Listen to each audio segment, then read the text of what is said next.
Baik, selamat pagi semua. Silakan dinyalakan kameranya agar kita bisa segera mulai perkuliahan.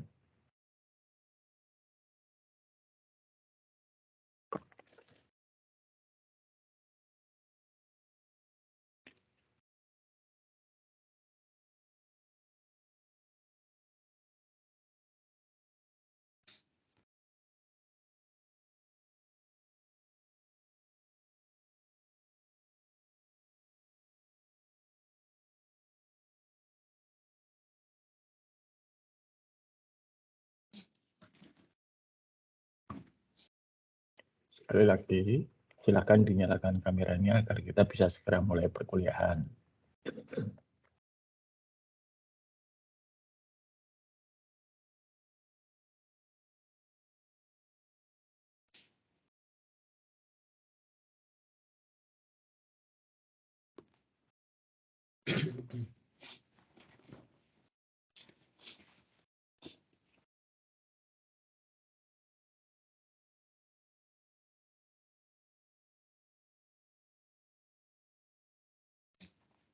Saya masih menunggu yang lain untuk menyalakan kamera.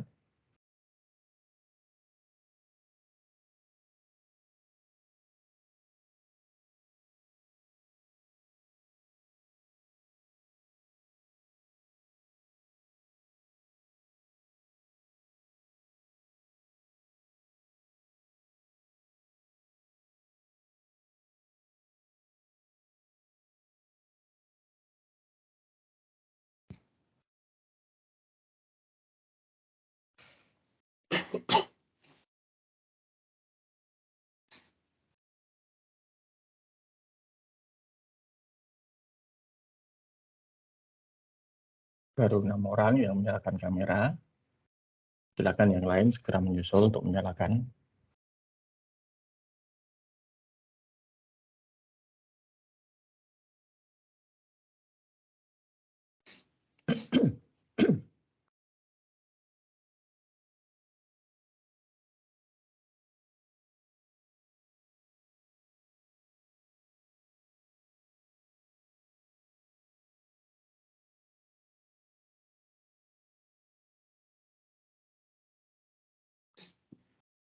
Masih saya tunggu yang lain untuk menyalakan kamera.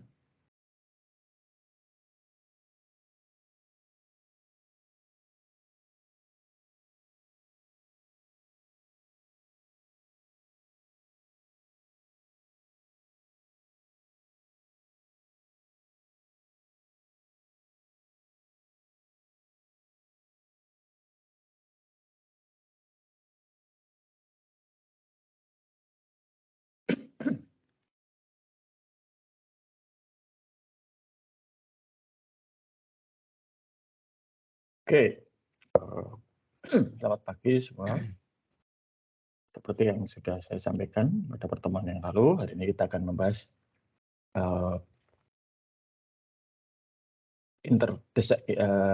perancangan interface atau antarmuka dan dialog.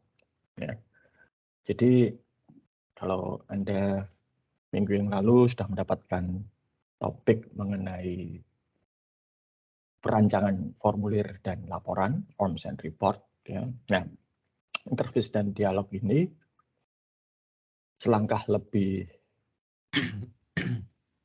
dalam gitu ya, atau lebih detail dalam artian ini merancang bagaimana formulir dan laporan tersebut nanti digunakan. Urutannya bagaimana, langkah-langkahnya bagaimana, dan yang tidak kalah penting adalah bagaimana pengguna nanti akan berinteraksi dengan sistem. Ada banyak cara. Ya. Yang tradisional, konvensional, misalnya kita bisa menggunakan keyboard dan mouse. Lalu ada perkembangan menggunakan pen gitu ya. Lalu kemudian ada yang menggunakan touchscreen seperti smartphone pada umumnya. Sorry. Ada yang kemudian juga menggunakan perintah suara. Ya. Dan dalam beberapa kasus itu bahkan juga bisa menggunakan gerakan kelopak mata maupun gerakan dari tubuh kita. Seperti contohnya yang dipakai oleh almarhum Stephen Hawking itu ya untuk mengetikkan kata-kata apa yang akan diucapkan oleh komputer yang membantunya karena dia lumpuh, itu adalah menggunakan gerakan pipi ya. Itu. Jadi ada banyak sekali opsinya. Ya. Nah, tiap-tiap opsi tentunya juga membawa konsekuensi tersendiri. Ya. Nah, nanti yang akan kita lihat. Baik. Saya share dulu materinya.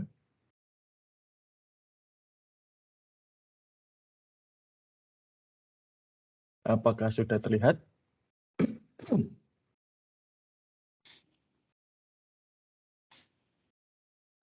Sudah, Pak. Baik, terima kasih. Ya, jadi perancangan antarmuka dan dialog.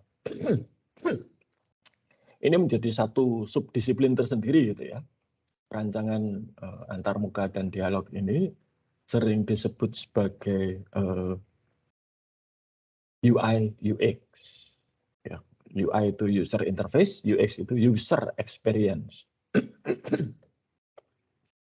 Jadi kalau kalian nggak melihat satu profesi pada dunia IT yang namanya UI UX designer, nah itu bagian besar dari mereka waktunya dihabiskan untuk mendesain ini. Jadi mulai dari tampilan, bagaimana interaksinya dan seterusnya. Ya, ini butuh pemahaman akan desain grafis tentunya, pemahaman akan cara kerja pengguna, pemahaman akan proses aplikasinya, dan juga pemahaman akan lingkungan tempat nanti aplikasi ini akan dijalankan. Nah, payung besar disiplin ilmunya itu adalah kalau di bidang ilmu komputer atau informatika disebut sebagai human computer interaction. Bagaimana manusia dan komputer ini berinteraksi. Sebagian kecil topik dari human computer interaction ini juga luber gitu ya, atau dipakai di dalam riset-riset di bidang sistem informasi akuntansi. Ada beberapa skripsi yang istilahnya menyerempet bidang tersebut. Oke. Jadi di sini nanti akan kita lihat bagaimana manusia dan komputer ini saling bertukar informasi. Ya. Kalau interface design itu sebetulnya adalah formulir dan report kemarin sebagian itu berfokus pada bagaimana informasi itu diberikan kepada pengguna, ya, itu laporan, dan juga bagaimana informasi itu ditangkap atau diperoleh dari pengguna, itu fungsinya formulir. Nah, dan tentunya juga ada interface-interface lain yang jauh lebih maju ya, seperti kalau Anda sekarang mendengar ada ETLA itu ya, tilang elektronik. Nah, itu sebenarnya juga adalah merekam informasi apakah pengguna lalu lintas tertentu itu melanggar aturan lalu lintas pada satu lokasi. Misalnya terkait dengan batas kecepatan, misalnya terkait dengan rambu-rambu lalu lintas, gitu ya. Dan seterusnya. Saya tidak yakin misalnya ya kalau ini benar-benar diterapkan di Indonesia 100%, ini mesti banyak yang akan tertangkap. Misalnya, berapa orang di antara Anda yang benar-benar berhenti ya ketika di satu persimpangan, pertigaan atau perempatan ada tanda stop, gitu ya, di rambu stop di pinggir jalan, itu berapa orang yang berhenti? Ya. Nah, kalau ada tanda itu sudah kita harus benar-benar berhenti, tengok kanan kiri, kalau aman baru meneruskan perjalanan atau belok kiri atau belok kanan, gitu ya. Oke, nah, itu contoh bagaimana interface yang tidak konvensional itu digunakan untuk merekam data. Di beberapa negara maju juga sudah ada face recognition ya, yang digunakan untuk pengawasan keamanan. beberapa negara, bahkan negara kita juga sudah menerapkan itu. Ya. Sekarang untuk kartu identitas diri seperti iktp itu sudah ada informasi biometrik, sidik jari, iris mata, gitu ya. SIM juga demikian, paspor juga demikian. Ya. Setiap kali kita masuk ke satu wilayah negara ya, yang maju, biasanya juga data biometrik kita direkam, entah itu sidik jari, telapak tangan, wajah, gitu ya, itu direkam. Dan dialog itu adalah ya percakapan sebetulnya antara dua orang, tapi dalam hal ini adalah percakapan antara Anda dengan komputer. Komputer memberikan satu informasi, lalu Anda menanggapi, dan tanggapan Anda diteruskan menjadi satu instruksi, dan komputer akan memberikan status hasil instruksi Anda, dan begitu seterusnya. Ya. Nah, sama seperti formulir dan report, ini desain itu lebih banyak menggunakan cara prototyping yang berulang. Ya. Jadi pertama mengumpulkan dulu informasi apa yang dibutuhkan,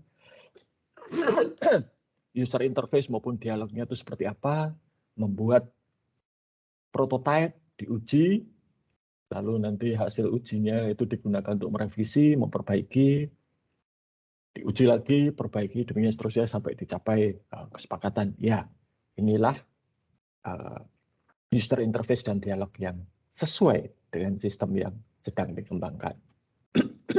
Jadi ini ada di sini. Ya. Nah, hasilnya nanti apa? Hasilnya itu adalah tentunya satu penjelasan naratif. Ya.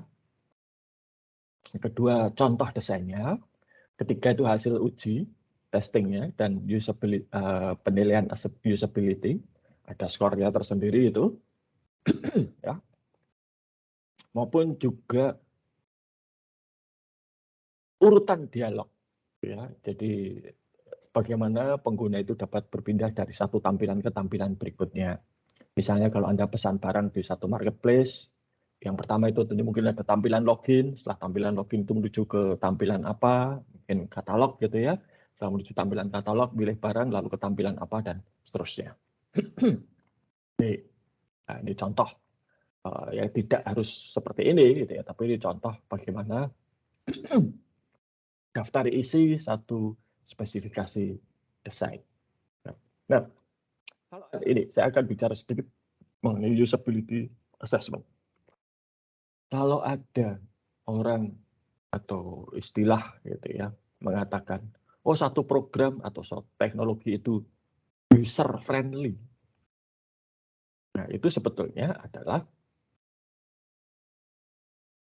bentuk sederhana dari nilai penilai atau hasil penilaian usability-nya itu tinggi.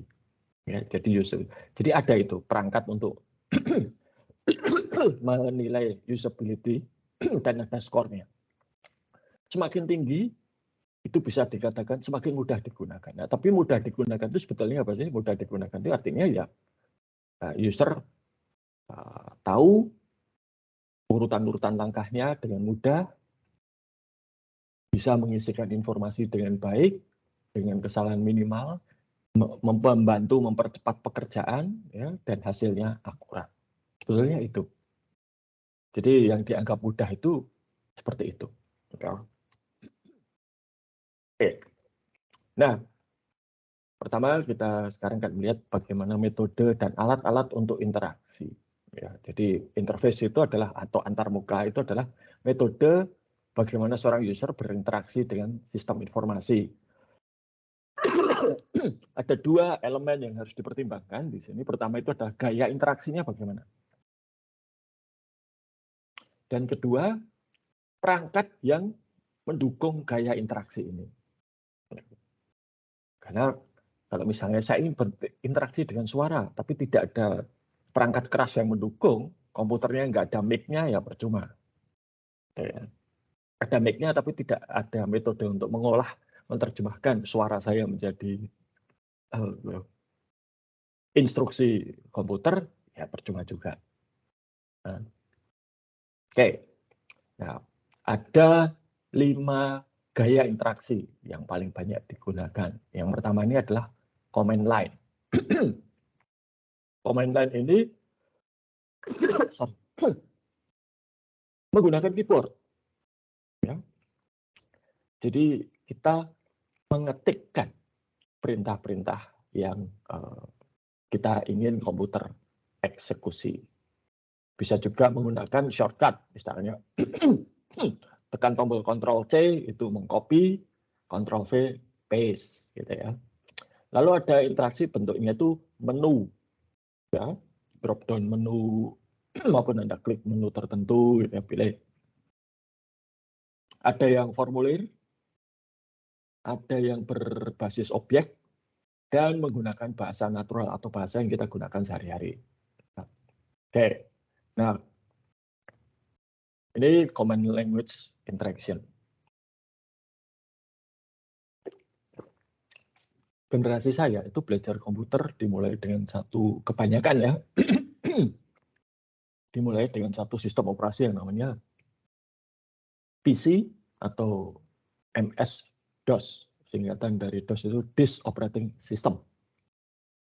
Jadi itu basisnya adalah teks. Saya mengetikkan perintah, dan tekan enter, dan perintah itu akan dieksekusi. Nah, maka yang perlu dilakukan di sini itu adalah harus tahu perintah-perintahnya itu apa. Ya.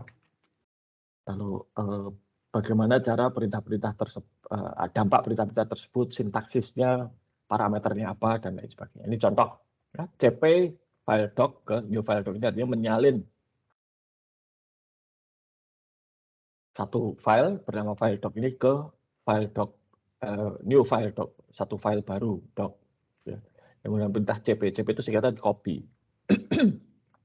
Ini kalau Anda berada di lingkungan yang berbasis atau mirip dengan Unix, ya, seperti Linux misalnya, itu akan menggunakan sistem ini. Windows juga punya, itu yang disebut sebagai command prompt, ya, atau PowerShell. Command prompt itu merupakan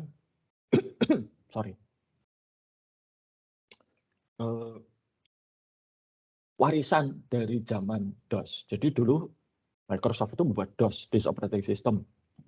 Kemudian ada Microsoft Windows, terutama Windows versi 3, ya, 3.1 dan 3.11. Itu bukan sistem operasi tersendiri zaman itu. Windows itu adalah tambahan dari DOS. Jadi buka DOS dulu, setelah itu panggil Windows, ya. Saya ingat betul perintahnya dulu win, win, lalu enter, ya, baru kemudian Windows 3 muncul. Tapi kemudian semenjak Windows 3 itu kemudian berubah menjadi Windows 95. Nah, Windows 95 itu sudah full grafik. Nah, tidak ada lagi atau tersembunyi di belakang itu command line interface, ya, seperti ini. Oke, kemudian menu.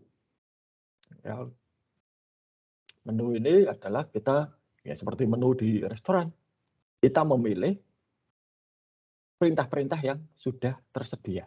Jadi misalnya kalau Anda ke Microsoft Word, itu ada perintah file, print, ada perintah insert picture, gitu ya. Kita nggak bisa insert data atau file lain yang tidak ada di dalam menu insert tersebut. Ya. Dan menu ini bisa dibuat berjenjang, ya, ada hierarkinya. Ya. Nah, ini menu dengan level tunggal terkait dengan setting pada Chrome. Ya. Jadi ya Anda hanya bisa memilih, misalnya seperti ini, ya. Ini ada tombolnya, ya bisa on atau off, gitu ya.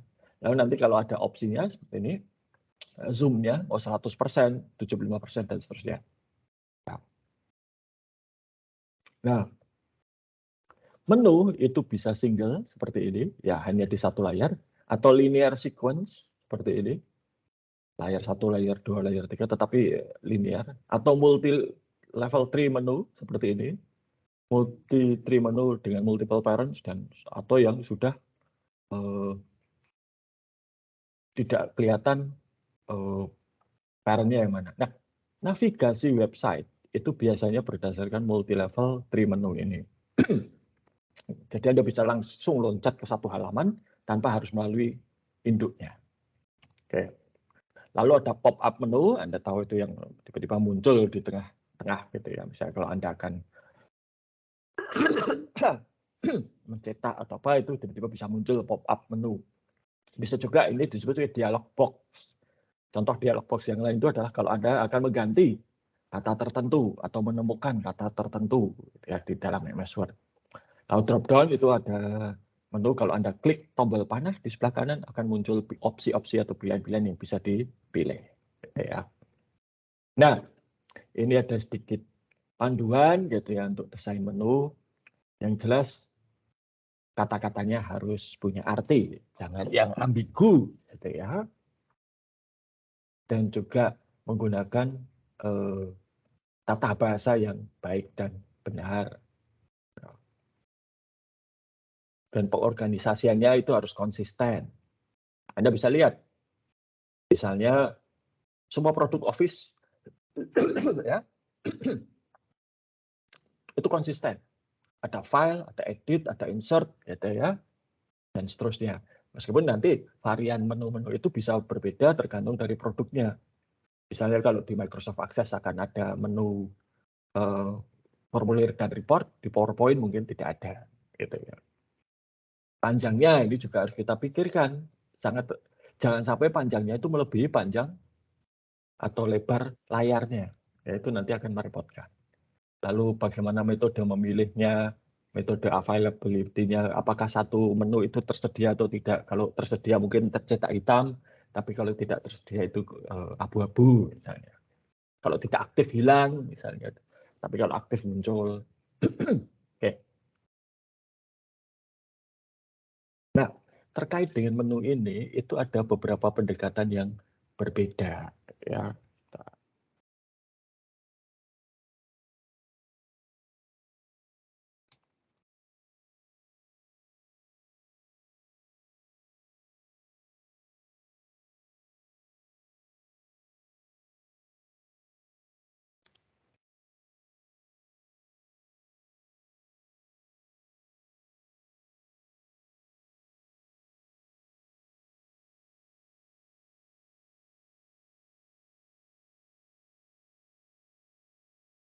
Oke.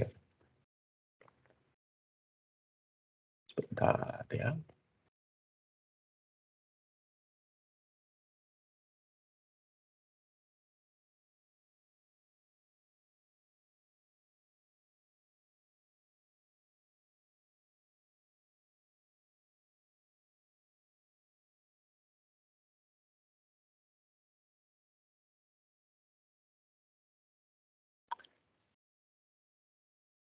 Ya.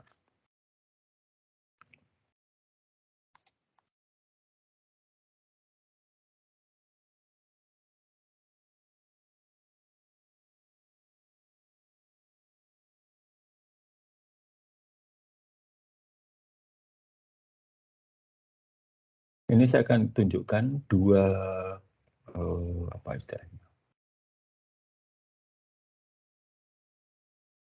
Oke. Baik. Jadi bagaimana kita menata menu? Ya. Ada dua, kalau ini yang saya bandingkan adalah word processor. Ini ada dua word processor yang cukup terkenal. Yang satu itu tentunya Anda sudah sangat akrab, yaitu Microsoft Word, gitu ya. Dan kemudian Apple Page. Apple Page itu adalah word processor yang dikeluarkan oleh Apple. Beberapa orang pengguna Apple yang fanatik tidak mau pakai MS Word, ya pakainya Apple Page. Mengapa? Nah, mari kita lihat. Oke, pertama akan saya tunjukkan dulu Apple Page. Silakan dicermati. Ya, ini Apple Page.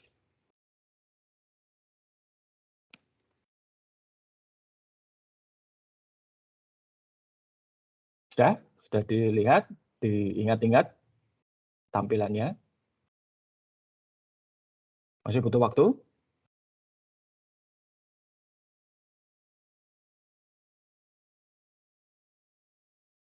Masih butuhkah waktu untuk mengamati? Atau sudah? Ya, Pak. Sudah, baik. Nah, sekarang tentunya Anda tidak asing dengan ini, ya. Microsoft Word. Silakan diamati lagi. Jadi ingat-ingat dibandingkan dengan Apple Page tadi.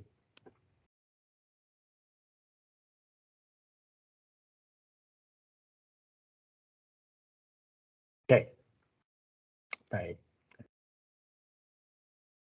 Sekarang saya mau tanya. Amelia Octaviana mana ini? Iya, Pak. Oke, bedanya apa, Mbak? Kalau menurut Anda dari Apple Page dengan Microsoft Word itu? Mungkin Terkait dengan menu. Apple Page lebih ringkas sekali, Pak. Oke. Apanya yang ringkas itu maksudnya bagaimana? Yang icon di atasnya lebih sedikit daripada yang ada di Word. Oke, baik. Saya tanya satu lagi. Apakah setuju dengan itu? Ya, karena ya belum tentu itu. Ya. Krishna Dharma Saputra, mana ini? Ya, Pak. Oke, menurut Anda apa yang beda, Mas, antara Apple Page dengan Microsoft Word? Tadi kurang lebih sama sih, Pak. Setuju. Icon di atasnya lebih sedikit daripada Apple Page. Oke, baik. Jadi lebih sedikit ya semua. Apakah semua setuju atau ada yang punya pendapat yang berbeda?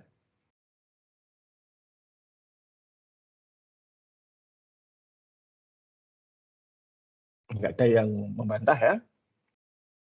Atau ada? Oke. Nah, pertanyaan berikutnya. Lebih baik yang mana? Nah, saya tanya sekarang. Angga Sofyan di Taufik, mana ini? Hadir, Pak. Oke. Menurut Anda lebih baik yang mana, Mas?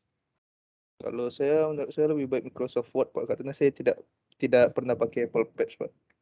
Oke, ya. Baik. Ya, itu juga salah satu hal yang perlu dipertimbangkan ya. Tadi saya di awal sudah mengatakan itu. Baik, terima kasih, Mas. Febriani Ginardi, mana ini? Febriani.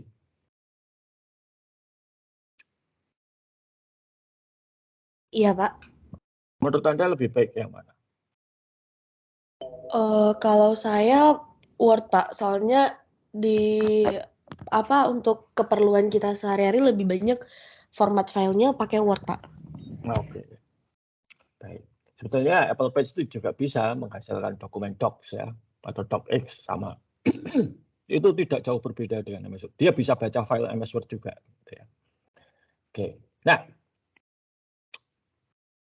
ada yang pernah pakai Apple Page sebelumnya? Kayaknya semua MS Word fans club ini ya. Kalau kalian kan dapat iPad toh dari kampus, nah itu di iPad tuh bisa diinstal itu Apple Page ya, dan saya gratis. Baik, tidak ada yang lebih baik dari keduanya kalau mau dikatakan. Ya. Jadi filosofinya itu berbeda.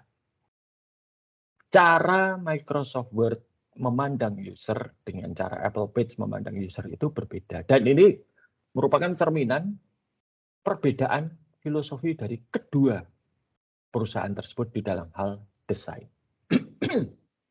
Ya, sebentar. Baterai saya hampir habis, harus dicas dulu. Oke. Ya. Apple itu punya filosofi desain adalah user itu dalam bekerja harus fokus pada pekerjaannya. Sehingga ketika mereka merancang aplikasi seperti Apple Page, mereka akan melihat apa yang sedang dilakukan oleh user. Kalau user sedang ngetik, maka yang muncul hanyalah menu-menu yang dibutuhkan ketika mengetik. Kalau dia contoh di sini ya, sudah.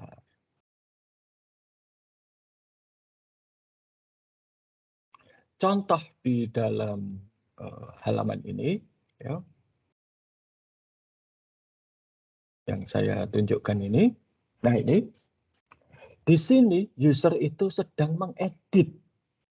Maka Anda bisa melihat di sebelah sini ada body, ada font, ya, ada karakter, styles, alignment. Dia sedang mengedit.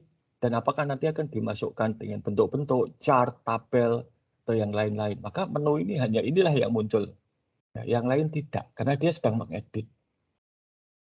Nah, ini filosofinya. Jadi Apple ingin semua fokus pada pekerjaannya. Ngetik, ya nanti menu yang untuk ngetik saja yang muncul. Mengedit, menu mengedit. Menata layout, menu menata layout yang muncul. Ya. Oke. Lain dengan Microsoft. Microsoft itu filosofinya, terutama untuk Word ya, itu filosofinya adalah kalau akan bekerja, semua peralatan harus tersedia dalam jangkauan. Dan nanti tinggal ambil apa yang dibutuhkan. Maka ini tercermin pada Microsoft Word. Anda bisa lihat di sini, semua menu. Menu terkait file, home, insert, design, layout, reference, mailing, review, view, dan seterusnya ada. Kenapa? Inilah filosofinya Microsoft. Nah, dan jadi pertanyaan tadi, lebih baik yang mana? Ya tergantung. Ya, kalau terbiasa dengan Word, ya pasti pilih Word, gitu ya. Kalau saya pernah merasakan keduanya. Ya, saya tuh pernah punya MacBook Pro 2 buah, mulai dari tahun 2012 sampai 2018. 6 tahun saya punya 2 MacBook Pro. Ya. Dan saya menggunakan Apple Page cukup ekstensif. Tetapi dan saya pakai MS Word juga tidak masalah. Saya itu bahkan bisa ngetik dengan yang namanya LibreOffice itu, ya, yang gratisan juga. Tidak ada masalah sebetulnya. Ya. Hanya saja aplikasi-aplikasi pendukung yang sering saya gunakan itu lebih banyak terhubung atau terkoneksi ke Microsoft Word. Maka ya kemudian yang utama misalnya untuk membuat buku itu yang utama adalah saya pakai MS Word. Ya.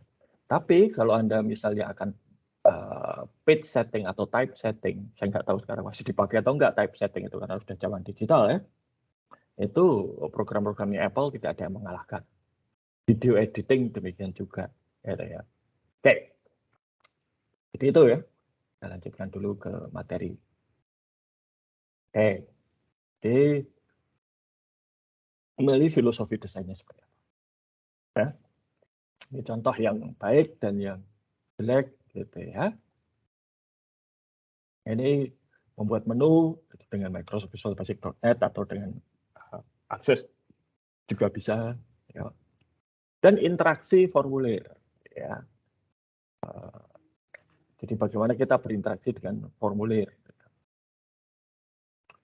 Ketika mengisi formulir, itu terutama formulir elektronik, itu sebisa mungkin dibatasi sekali user itu ngetik. Kenapa? Ngetik menyebabkan kesalahan, salah ketik. Apalagi seperti saya nggak tahu. Saya itu dulu paling sering salah ketik itu misalnya tulisan YANG yang itu keliru menjadi AYNG. Dan sekarang ini entah kenapa saya semakin sering salah ketik. Ya. Mungkin otak saya sudah tidak sanggup lagi gitu ya untuk mengingat-ingat tata bahasa yang baik dan benar itu seperti apa, ejaan yang baik dan benar itu seperti apa, mungkin itu ya. Nah,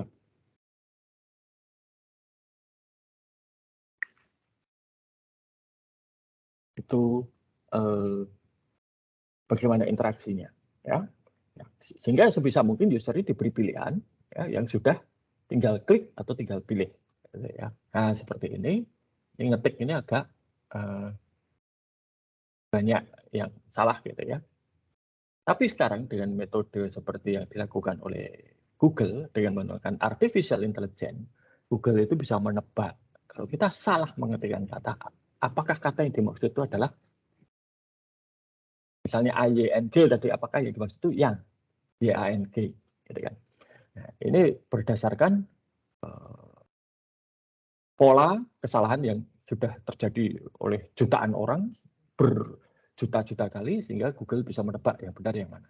Nah, ini sangat membantu, tetapi tentunya di belakang itu harus ada kekuatan komputasi sebesar Google. Ya. Nah, dan interaksi berikutnya itu adalah interaksi yang berbasis objek. Apa tuh objek itu? Nomor satu itu adalah icon. Ya, menggunakan simbol-simbol. Simbol yang mewakili perintah tertentu. Icon. Icon ini gambar kecil gitu ya. Ini biasanya ringkas, banyak sekali menghemat tempat untuk terutama untuk layar-layar kecil dan dengan cepat dipahami. Ya, tapi juga ada kelemahannya. Beberapa ikon itu kadang-kadang terlalu mirip. Ya, saya itu sering keliru mencet antara Traveloka dengan Twitter karena dua-duanya itu mirip. Menurut saya ya, mungkin Anda beda. Sudah latar belakangnya biru, ada gambar burung putih, ya, tewas itu ya. Saya sering keliru. Maksudnya mau nge-tweet malah buka Traveloka. Maksudnya mau cari hotel malah jadi buka Twitter gitu ya. Itu seperti itu. Nah, ini icon. Ya, seperti ini icon gitu ya. Ini di atas ini kan icon. Nah, bentar sebelum sampai ke sana. Nah, icon ini harus hati-hati. Karena ini simbol. Ada satu disiplin ilmu linguistik ya, yang disebut sebagai semiotik. Semiotik itu bicara atau mempelajari mengenai simbol-simbol. Ya. Ada simbol yang diterima secara universal, tapi ada juga simbol yang tidak diterima secara universal. Ya. Ada simbol-simbol di satu negara itu yang dianggap baik, ada simbol-simbol tertentu di satu negara yang tidak dianggap tidak baik. Misalnya, ya ini. Nah, itu oke, gitu kan di beberapa negara, tapi di tempat lain itu mungkin bukan sesuatu yang baik, gitu ya. Artinya berbeda. Ya. Nah ini, maka kita harus peka terhadap simbol-simbol tersebut. Ya, warna itu juga bermasalah. Ya. Anda mungkin melihat kemarin ada sedikit kontroversi ketika Kedutaan Besar Inggris di Indonesia mengibarkan bendera pelangi gitu ya. Nah, saya tidak akan bicara mengenai benar, salah, dan kontroversinya, tetapi saya ingin menunjukkan bahwa warna-warna tertentu pun itu sering sekali dikaitkan dengan aktivitas atau posisi politik ataupun juga posisi sosial atau makna-makna tertentu. Dan ini sering sekali menjadi masalah, gitu ya. Maka kalau Anda akan mendesain sesuatu dengan menggunakan simbol, objek, maupun juga warna, ini perlu dipertimbangkan. Ya. Nah, kalau memang Anda sudah siap dengan kontroversinya, ya silahkan, gitu kan. Tapi kalau tidak, dan itu mungkin menghambat sistem yang Anda kerjakan, ya sebaiknya dihindari. Ya. Saya tidak akan bicara benar salah, saya tidak memihak salah satu pihak manapun, karena tiap orang itu berhak atas pendapatnya masing-masing, gitu ya. Tapi kalau kita akan membuat sistem yang mengakomodasi kepentingan banyak pihak, ya ini harus dipertimbangkan supaya tidak menimbulkan kontroversi. Sistemnya sendiri saja itu mungkin sudah bikin ribut, apalagi kemudian menggunakan simbol-simbol yang memancing debat yang tidak produktif. Ya, jadi ini perlu dipertimbangkan ya, pemilihan simbol. Dan kadang-kadang ada simbol yang mungkin sudah ketinggalan zaman. Contohnya apa? Ini. Ya. Ini itu simbol disket, media penyimpanan. Dulu ini dipakai untuk simbol save. Tapi sekarang sudah berapa tahun ya Anda pernah melihat disket dipakai untuk menyimpan data? Paling-paling sekarang flash disk, ya, hard disk eksternal, atau bahkan nanti cloud storage seperti Google Drive, OneDrive, gitu ya, Dropbox. Apakah simbol disket ini masih layak dipakai untuk mewakili perintah menyimpan data? Karena anak saya dulu pernah tanya, kenapa kok save itu simbolnya ini, gitu kan?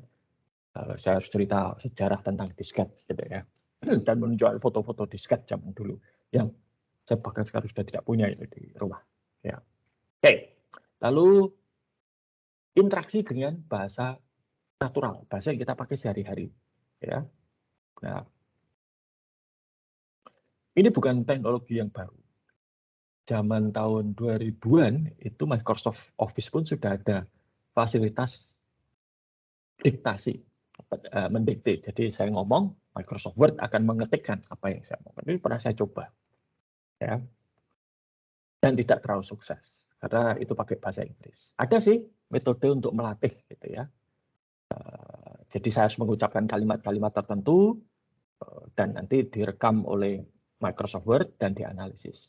Masalahnya adalah analisis itu terjadi hanya pada satu komputer, yaitu komputer saya. Dan kemampuan komputasi komputer saya terbatas. Nah, sekarang, natural language interaction ini menjadi lebih luas dipakai. Kenapa? Karena di belakangnya ada kekuatan komputasi besar yang bisa menganalisa berbagai macam pengucapan, dialek, dan bahasa. Ya. Dulu kebanyakan perintah itu pakai bahasa Inggris. Tapi kemudian sekarang berbahasa Indonesia pun juga bisa, seperti Google Now, saya nggak tahu. Yang lain ya, ada Cortana milik Microsoft, ada Siri-nya Apple, ada Alexa-nya Amazon, ya, dan Google Now. Ini macam-macam, tapi di belakangnya itu ada mesin-mesin besar yang mengolah data menggunakan teknologi artificial intelligence untuk bisa menerjemahkan bahasa kita yang kita ucapkan menjadi perintah-perintah komputasi. Ya. Oke. Nah, dan hardware-nya apa? Ya, ada banyak sekali hardware yang membantu, termasuk tadi kekuatan komputasi untuk artificial intelligence. Hardware-nya ada macam-macam, ada keyboard, gitu ya. Anda sudah tahu keyboard. Keyboard ini yang fisik tentunya, bukan yang virtual. Virtual kan touchscreen, gitu. Ada mouse, Anda sudah tahu ya, joystick, ya. Nah, ini sudah sangat jarang ditemukan, kecuali untuk main game mungkin. Trackball, gitu ya, sama. Ya.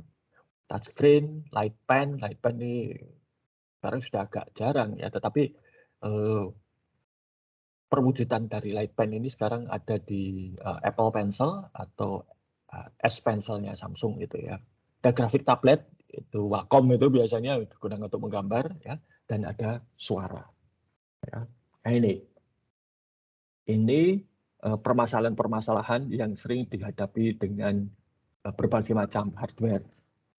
Tunggu sebentar ya.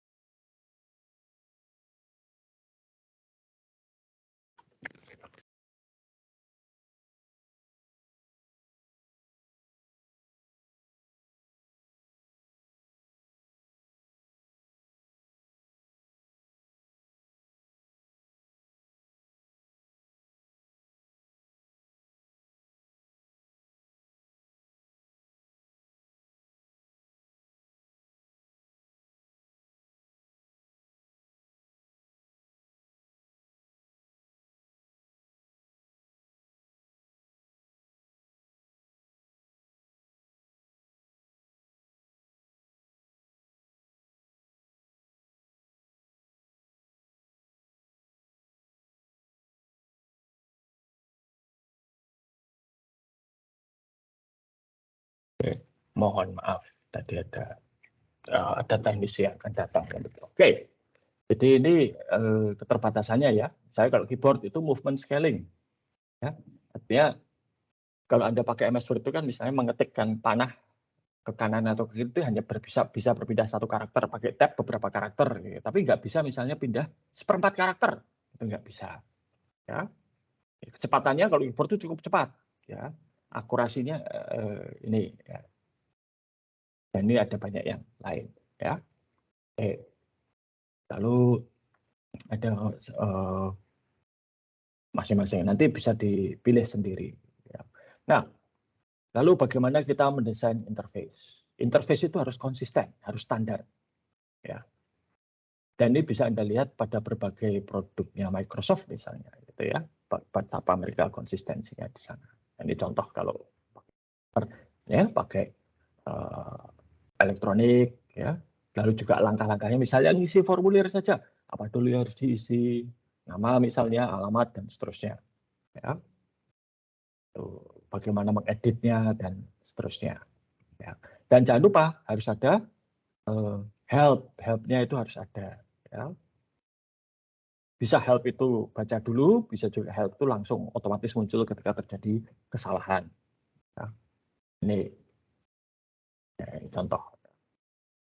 Nah, sumber-sumber kesalahan di dalam pemasukan data itu ada appending, yaitu menambahkan karakter ya. Misalnya ini yang sering tidak kelihatan itu adalah spacebar, spasi itu. Nah, spasi itu kalau ditekan sekali kan kosong seolah-olah ya. Tapi sebetulnya dalam bahasa komputasi itu ada simbolnya. Dan itu bisa diartikan sebagai satu karakter meskipun tidak kelihatan. Ya. Truncating itu artinya ada karakter yang hilang. Ya. Transcripting itu invalid, atau transposing kebalik yang menjadi aing gitu ya. Dan seterusnya. Lalu bagaimana cara ngecek terjadi kesalahan? Itu bisa ada beberapa metode, saya tidak akan saya. Nah, selain tadi bagaimana pengguna itu sorry sebentar, ini kok malah keluar.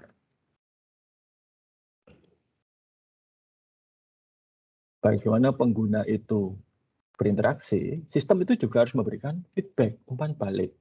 Ya, statusnya bagaimana? Misalnya ketika Anda ambil uang di ATM gitu ya, setelah memasukkan PIN misalnya, apa tanggapan dari, misalnya kalau masih agak lama mungkin ada status, silahkan menunggu transaksi sedang diproses misalnya. Ya. Atau juga prompting cues, memberi petunjuk, ini yang harus dimasukkan apa? Jumlahnya kah? Nomor rekeningnya kah? Atau apa? Dan kalau ada kesalahan harus ada error message atau pesan kesalahannya apa? Apa yang salah? Oh, PIN-nya salah. Oh, jumlahnya salah misalnya.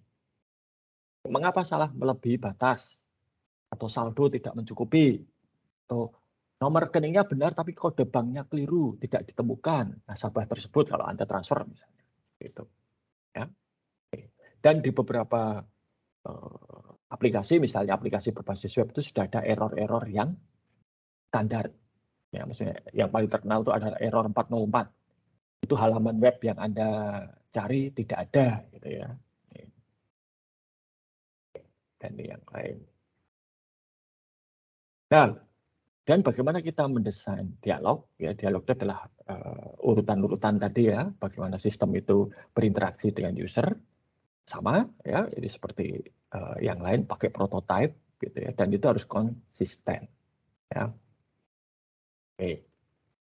Jadi ini kalau layarnya seperti ini, kemudian urutan. Nah, bisa mungkin di sini login dulu. Setelah login baru ada pilihan yang lain ya. Kalau login gagal ke sini tidak ke B tapi tetap di A misalnya. Ya. Itu cara yang lain ya, untuk ini wireframe Anda sudah lihat ya. Nah, maka untuk bisa memahami dialog ini Anda harus paham cara kerja pengguna. Ya. Namun kadang memang ada beberapa momen gitu ya di masa lalu di mana pengguna itu dibuat beralih dari apa yang biasa mereka lakukan menjadi sesuatu yang sama sekali baru ya. Dan ternyata kemudian terkenal. Contohnya Anda tentu sudah tahu Google ya, Google sudah akrab ya. Google kan seperti ini. dulu mesin pencari yang paling besar itu adalah Yahoo. Nah, Anda bisa lihat Yahoo itu seperti ini. Dan sorry, kelihatan nggak ini? Sebelum saya share. Oke, sorry. Saya share dulu. Oke. Nah, ini bisa kelihatan ya. Jadi zaman dulu yang namanya mesin pencari, baik itu Yahoo, Alta Vista, Dogpile, Ask Jeeves, dan lain sebagainya itu seperti ini. Ya, penuh dengan informasi yang siap dikonsumsi. Ya. Ibaratnya kalau ke restoran itu ya sudah ada pilihannya, Anda tinggal milih. Gitu kan. Kalau nggak ada ya nanti dicari di sini. Ya. Nah, dan tiba-tiba di tahun 95 muncul ini. Mesin pencari, tapi dengan tampilan yang bisa dikatakan steril. Ya. Ketika pertama kali tampilan Google ini diuji coba, banyak para pengguna itu yang diam saja ya, nunggu ini suruh ngapain gitu ya. Mereka berharap akan muncul instruksi ya, atau ada perintah untuk melakukan apapun. Karena apa? Ini yang biasa mereka lihat sebagai mesin pencari. Bukan seperti ini. Ya. Dan ternyata kemudian Google sukses. Sekarang trennya mesin pencari itu ya steril, ya, karena fokusnya adalah apa yang akan dicari, ya. Bukan memilih apa yang disediakan, karena apa yang disediakan belum tentu cocok. Ya, gitu. Oke, kita lanjutkan dulu ke materi. Nih, ya, highlight dan lain sebagainya saya kira tidak perlu. Nah, error ya, menu driven. Nah, kemudian kalau kita merancang aplikasi yang berbasis web, ya, karena satu halaman web itu bisa dikunjungi tidak harus melalui halaman depan dulu, gitu ya, maka ini bisa menyesatkan. Ya, misalnya ada Tokopedia gitu ya, pertama lihat sepatu, lalu lihat baju, terus ya, namanya bingung. Ini tadi sampai di mana, gitu kan? Mau kembali lagi ke halaman sebelumnya. Atau Anda mengunjungi situs berita seperti Detik, ya, baca berita ini lalu terus mengklik tautan-tautan yang ada sampai bingung ini sampai di mana tadi. Nah, maka ini ada satu teknik yang disebut cookie crumb. Nah, ini cookie crumb itu seperti ini. Ini login, lalu shipping payment, review order confirmation. Ya. Contoh ya, kalau ada nanti kita bisa lihat itu contoh misalnya di Kompas. Nah, saya tampilkan dulu.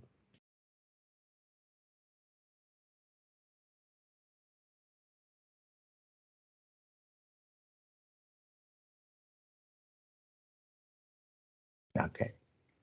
Nah,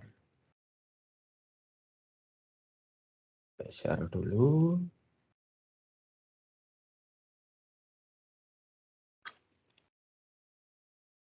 Nih, ya. Nih, kompas.com news megapolitan. Inilah yang disebut sebagai cookie crumb. Jadi saya tadi masuk ke kompas.com, lalu saya pilih news dan saya pilih megapolitan. Section megapolitan di atas ini. Ya. Nah, itu menyebabkan kita bisa untuk berpindah-pindah navigasi. Sama seperti kita masuk ke gedung, mungkin hotel atau mall, itu ada petunjuk. Ini lantai berapa? Ini lantai 3 bagian A misalnya, lantai 3 bagian B, dan seterusnya. Ya, ya seperti kalau Anda misalnya salah satu mall yang paling membingungkan untuk dilihat, ya, atau dikunjungi itu adalah Tunjungan Plaza. Itu ada 1 sampai 6. Ya. Dan di dalamnya itu saling nyambung.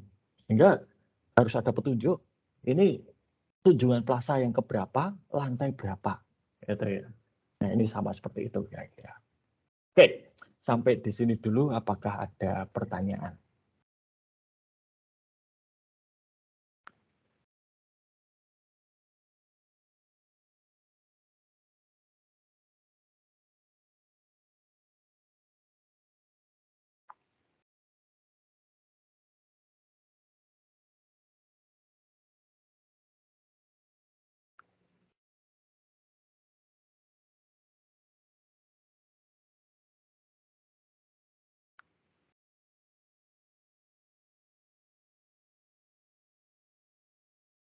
Oke, saya sudah menyiapkan tugas gitu ya di situs kuliah. Jadi nanti tugas Anda itu adalah membuat rancangan formulir dan laporan, forms and report, beserta urutan dialog dan rancangan interface.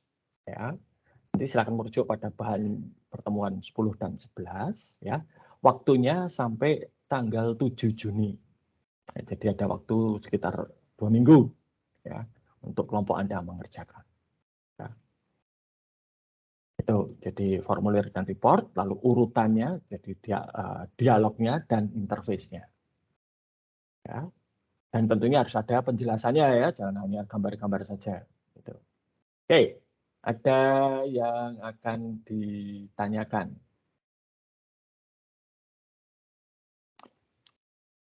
Dari siapa ini? Oke, kalau tidak ada, saya kira cukup sekian ya, dan sampai bertemu pada pertemuan berikutnya. Selamat pagi.